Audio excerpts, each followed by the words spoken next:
একটা সময়ের পরিচিত মুখ প্রিন্স মামুন তার অতীত নিয়ে এবার বিস্ফোরক তথ্য দিলেন কন্টেন্ট ক্রিয়েটর লায়লা। লায়লার অভিযোগ, মামুন শুধু তার ভালোবাসা না, বরং তার জীবনকেও করে তুলেছিল চরম জটিল। তবে শুরুতে কিন্তু গল্পটা ছিল একেবারে অন্যরকম। লায়লা বলেন, আমি সাধারণ একটা চাকরি করি, আমার 2টা সন্তান, একটা বৃদ্ধ মা, সব খরচ আমি চালাই। মামুনের পরিবারকেও আমি সাহায্য করেছি, কিন্তু 4 বছর ধরে ও আমাকে শুধু ব্যবহার করে গেছে। লায়লা বলেন, প্রথমে আমরা কন্টেন্ট বানাতে গিয়ে একসাথে কাজ করতাম, তারপর মামুন আমার জীবনে এমনভাবে ঢুকে পড়ে যে আমি বুঝতেই পারিনি কখন আমি ভালোবেসে ফেলেছি। কিন্তু আজ বুঝতে পারি ওর আসল উদ্দেশ্য ছিল ভিন্ন। আর এখানেই আসে সবচেয়ে চমকপ্রদ তথ্যটা। লায়লার দাবি, মামুন একসময় ছিল টোকাই। ওর অতীত আমি পরে জেনেছি।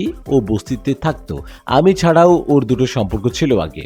লায়লা এটাও বলেন, 2021 সালে আমি সিঙ্গেল মাদার ছিলাম, একটা ফ্ল্যাট ছিল আমার। আমি তখন অনেক ভাঙাচোরা অবস্থায় ছিলাম। সেই সময় মামুন আর তার পরিবার টার্গেট করে আমার জীবনে আসে, আমার দুর্বলতাকে পুঁজি করেছে। সম্প্রতি মামুন লাইভে এসে লায়লার বাসায় ঢুকে তাকে গালিগালাজ করে, নানা অভিযোগ তোলে। এই ছিল আজকের রিপোর্ট। সবচেয়ে আলোচিত কন্টেন্টের ভেতরের গল্প জানতে থাকুন রিল টক বিডির সাথেই।